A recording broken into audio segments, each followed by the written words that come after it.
Je fais cette vidéo parce que, comme des milliers de médecins, je suis choqué, profondément choqué, par le vote du Sénat hier soir de suppression de l'AME, vote de la droite et de l'extrême droite. Les politiques qui ont voté cela ne peuvent pas ne pas savoir que supprimer l'AME ne servira strictement à rien. Je m'explique. Nous avons des immigrés qui rentrent sur le territoire national. Un certain nombre d'entre eux sont en situation irrégulière. Que s'imaginent-ils? Qu'une fois qu'ils sont là, on ne les soignerait pas? Ces gens-là sont, pour la plupart, dans une très grande précarité. Et comme ils sont dans la très grande précarité, la France, et c'est l'honneur de la France, a mis en place l'aide médicale d'État pour que nous puissions les soigner et que ces soins-là leur soient remboursés. C'est profondément nécessaire de faire cela. Si nous ne soignons pas ces patients, alors leurs pathologies évolueront, pathologies qui peuvent être des pathologies infectieuses comme la tuberculose. Les gens qui ont voté cela s'imaginent donc être en contact dans le métro avec des tuberculeux qui seraient nombreux, avec des tuberculoses très évoluées, très contagieuses. C'est ça qu'ils veulent. Deuxième chose, est-ce qu'ils s'imaginent qu'une fois la suppression de l'AME validée, on ne soignerait pas ces patients? Non, évidemment qu'on les soignerait. Évidemment qu'ils vont arriver à l'hôpital dans des états de pathologie beaucoup plus avancés, et évidemment que l'hôpital les soignera. Et l'hôpital les soignera sur ses fonds propres. Et l'hôpital, dans un second temps, on peut le penser, sera remboursé. Donc ça coûtera plus cher à la nation.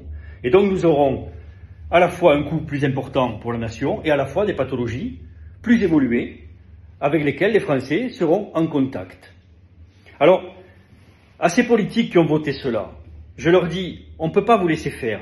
On ne peut pas vous laisser faire, nous médecins, parce que soigner les gens, quelle que soit leur origine, leur couleur de peau, quelle que soit leur religion, quelles que soient leurs idées politiques, c'est l'essence même de notre engagement. C'est l'essence même de la médecine.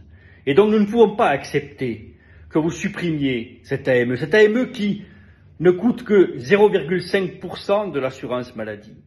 Cette fraude à l'AME qui, selon l'IGAS, ne coûte même pas 1% de ces 0,5%.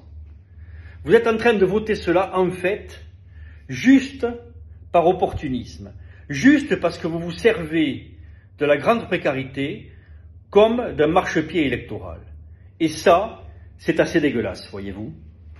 Alors, je vous le dis, nous pensons que l'Assemblée nationale ne validera pas votre forfaiture.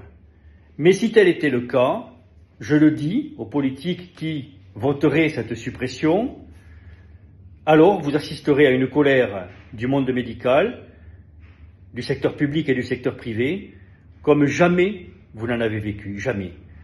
Et si l'Assemblée nationale, fort heureusement, et on peut le penser, on peut espérer du courage politique et de l'honneur, casse ce vote, alors ceux qui l'auront voté là au Sénat auront échoué, mais par contre, ils auront perdu leur honneur. Et, comme le disait Marcel Pagnol, l'honneur, ça ne sert qu'une fois.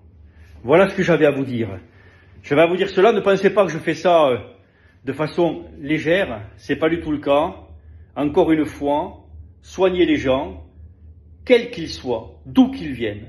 C'est notre ADN et c'est l'essence même de notre engagement. Ne touchez pas à ça. Ne touchez pas à l'AME qui est également au centre des valeurs de la France.